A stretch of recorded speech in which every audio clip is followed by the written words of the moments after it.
Olá, galerinha, amante de literatura. Estamos finalmente na aula do terceiro ano do ensino médio. Cara, e hoje eu tô aqui pra falar de uma pessoa que simplesmente é um deus entre mortais. Eu não sei nem se eu tô vestida pra isso.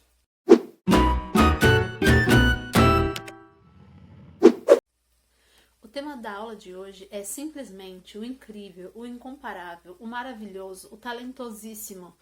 Tá bom, eu vou parar de me empolgar. Fernando Pessoa. Prometo que a partir de agora eu vou tentar me conter. Mas antes disso, antes de eu começar a falar dessa pessoa, faz só um favorzinho, se inscreve no canal, vai no sininho ali embaixo, clica, para toda vez que eu lançar um vídeo novo, vocês ficarem sabendo. Vamos ao que interessa. Fernando Antônio Nogueira Pessoa é um poeta português que nasceu no dia 13 de junho de 1888 em Lisboa e é um dos nomes mais famosos da literatura em língua portuguesa. E essa não é só a minha opinião. Fernando Pessoa ficou órfão de pai muito cedo e a sua mãe se casou com um homem que mais tarde viria a ser cônsul da África do Sul. É por esse motivo que boa parte da produção literária de Fernando Pessoa foi escrita em inglês, devido à grande parte da sua vida que ele passou no estrangeiro. Fernando Pessoa começou a sua produção literária ainda muito jovem. Desde cedo já era aparente a grande sensibilidade que ele possuía para as letras. Mas, até aí, vários autores se destacaram durante todos os séculos. É por conta de um fenômeno denominado heteronímia que Fernando Pessoa é um dos nomes mais conhecidos. Para nós entendermos toda a complexibilidade do fenômeno dos heterônimos de Fernando Pessoa, vamos recorrer à etimologia da palavra, ou seja, a raiz. O que significa a expressão heterônimo? Hétero vem do grego diferente e ônimo, nome. Ou seja, Fernando Pessoa é conhecido por ter escrito diversas obras assinando com outros nomes. Ok, vocês vão me dizer, mas isso já não havia acontecido com Cláudio Manuel da Costa no Arcadismo, assinando como Glouceste Saturnio, com Álvares de Azevedo, assinando com o pseudônimo Noite na Taverna?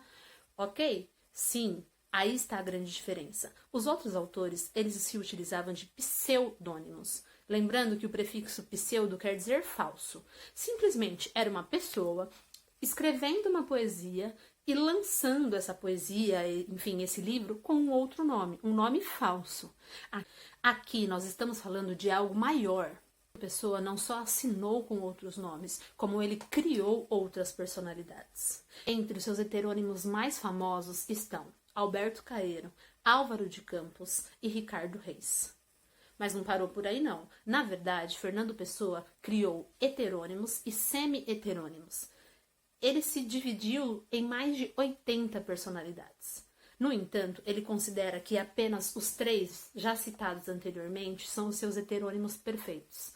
E por que são perfeitos? Os heterônimos possuem data de nascimento, possuem características físicas, profissão e tendências sociopolíticas. Pois é como se fossem personalidades completamente diferentes, seres humanos completamente diferentes. E não parou por aí. Fernando Pessoa também escrevia poesias assinando com o seu próprio nome. E os traços, as características dentro dessas poesias são perfeitamente perceptíveis. Nós conseguimos olhar para uma poesia e dizer, essa é de Fernando Pessoa. Essa é de Alberto Caeiro, como se tratasse de um ser humano completamente diferente. Essa não, essa aqui já é de Ricardo Reis. A produção literária que Fernando Pessoa assinava em seu próprio nome é conhecida como obra ortônima. E muito se estuda e muito tenta se explicar este fenômeno que ocorreu com Fernando Pessoa. Como ele pode ter se desdobrado em tantas personalidades? Alguns acreditam que seja talento puro, outros acreditam que seja espiritualidade, bipolaridade, ou no caso, polipolaridade, porque ele se dividiu em milhares de facetas. Eu poderia deixar passar o fato de que ele era um autêntico geminiano. Eu vou defender meu signo. Até aí, cada um acaba encontrando a explicação que melhor lhe cabe. Para mim, Fernando Pessoa é uma pessoa daquelas que só nascem uma vez na Terra, iluminada, diferente, predestinada. Fernando Pessoa faleceu cedo, com apenas 47 anos, no dia 30 de novembro de 1935. em decorrência de alguns agravantes de uma cirrose hepática, o que, para alguns estudiosos, hoje é contestado. No dia anterior à sua morte, Fernando Pessoa escreveu a sua última frase, em inglês: I don't know what tomorrow will bring. Eu não sei o que o amanhã trará. Sem mais delongas, vamos à análise das obras de Fernando Pessoa. As duas primeiras fazem parte da sua obra ortônima, ou seja, Fernando Pessoa assinando como ele mesmo. A primeira poesia se chama Mar Português e faz parte do livro Mensagem, o único publicado em vida pelo autor. É um dos mais famosos poemas de todos os tempos. Ó mar salgado, quanto do teu sal são lágrimas de Portugal. Por te cruzarmos, quantas mães choraram, quantos filhos em vão rezaram, quantas noivas ficaram por casar, para que fosses nosso, ó mar. Valeu a pena? Tudo vale a pena, se a alma não é pequena. Quem quer passar além do bojador, tem que passar além da dor.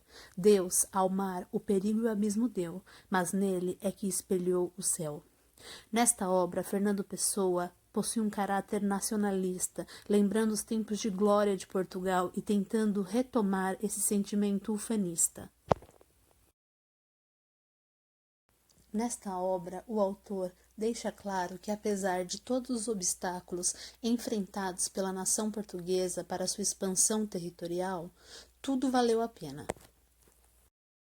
No segundo exemplo, temos a obra Autopsicografia, outra famosa publicação de Fernando Pessoa.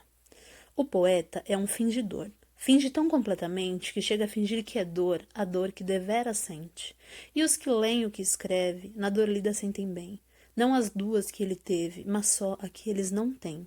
E assim, nas calhas de roda, gira a entreter a razão, esse comboio de corda que se chama coração. Nesta obra, o autor faz uma reflexão. Fala sobre a arte de ser poeta. Isso é o que em língua portuguesa nós chamamos de metalinguagem. Quando um autor, um escritor se utiliza do código para explicar o próprio código, temos um poeta explicando a arte de fazer poesia, falando sobre esse sentimento. O título Autopsicografia já nos traz a ideia de que o poema é autorreflexivo, ou seja, o poeta está pensando na sua própria prática. Aqui temos um trecho da poesia O Guardador de Rebanhos, obra do heterônimo de Fernando Pessoa, conhecido como Alberto Caeiro e considerado por ele mesmo como seu mestre. Alberto Caeiro é o poeta voltado para a simplicidade e as coisas puras. Vive em contato com a natureza, extraindo dela os valores ingênuos com os quais alimenta sua alma. Embora contrária às filosofias tradicionais, essa faceta de Fernando Pessoa segue ainda os princípios acadêmicos em seus versos. É o lírico que restaura o mundo em ruínas quando se relaciona com os seres sensitivos ou o bucólico, que foge para o campo onde encontra a maneira poética de sentir e de viver. Alberto Caeiro é intimamente ligado à natureza. Sou um guardador de rebanhos, o rebanho é os meus pensamentos, e os meus pensamentos são todos sensações. Penso com os olhos e com os ouvidos, e com as mãos e os pés, e com o nariz e a boca. Pensar uma flor é vê-la e cheirá-la, e comer um fruto é saber-lhe o sentido. Por isso, quando num dia de calor me sinto triste de gozá-lo tanto, e me deito ao comprido na erva, e fecho os olhos quentes, sinto todo o meu corpo deitado na realidade. Sei a verdade e sou feliz. Observamos nesta poesia a profunda integração que o poeta das sensações, Alberto Caeiro, sentia estando próximo à natureza. Considerado por alguns como o alter ego de Fernando Pessoa, Álvaro de Campos, em Tabacaria, uma das suas obras mais famosas, oscila entre o mundo interior e a realidade cósmica, universal. O poeta trata ao mesmo tempo da angústia com o cotidiano e dos sonhos de libertação. Isso pode ser observado desde os primeiros versos, cujo sentido vai se constituir na base de todo o seu poema. Fechado em seu quarto, solitário, o eu poético contempla uma rua onde percebe um mistério, que é a morte e o destino que ninguém vê. Essa percepção extraordinária das coisas se dá devido à sua grande capacidade imaginativa, que o faz ver o que os outros não podem ver. Álvaro de Campos é radicalmente diferente de Alberto Caeiro e mesmo de Ricardo Reis. A sua angústia, a sua lucidez não permitem que seja inocente, natural. Tabacaria. Não sou nada, nunca serei nada. Não posso querer ser nada. A parte disso, tenho em mim todos os sonhos do mundo. Janelas do meu quarto, um dos milhões do mundo que ninguém sabe quem é. E se soubessem, quem é? O que saberiam? Dais para o mistério de uma rua cruzada constantemente por gente. Para uma rua inacessível a todos os pensamentos. Real, impossivelmente real. Certa, desconhecidamente certa, com o mistério das coisas por baixo das pedras e dos seres, com a morte a pôr umidade nas paredes e cabelos brancos nos homens, com o destino a conduzir a carroça de tudo pela estrada de nada. Observamos aqui também a figura de linguagem conhecida como personificação, quando o autor coloca o destino como substantivo próprio com letra maiúscula, dando a ele características de um ser animado. Com o nome de Ricardo Reis, que nasceu na alma do poeta português Fernando Pessoa, o heterônimo em que mais claramente transparece seu esforço de reconstruir, se não o paganismo, ao menos o que ele imaginou como estado de ânimo dos pagãos. Em Segue o Teu Destino, o primeiro verso convida-nos a cuidar do nosso jardim interior, a cuidar de si e seguir o caminho do destino, o caminho traçado e que podemos traçar e alterar. Somos eternos insatisfeitos, querendo mudar para mais ou para menos, querendo que as coisas fossem diferentes, querendo que se transformassem. Somos eternos insatisfeitos material e espiritualmente, sempre buscando algo, sempre caminhando pela vida. Segue o teu destino. Segue o teu destino, rega tuas plantas, ama as tuas rosas, o resto é a sombra de árvores alheias. A realidade sempre é mais ou menos do que nos queremos. Só nós somos sempre iguais a nós próprios. Suave é viver só. Grande e nobre é sempre viver simplesmente.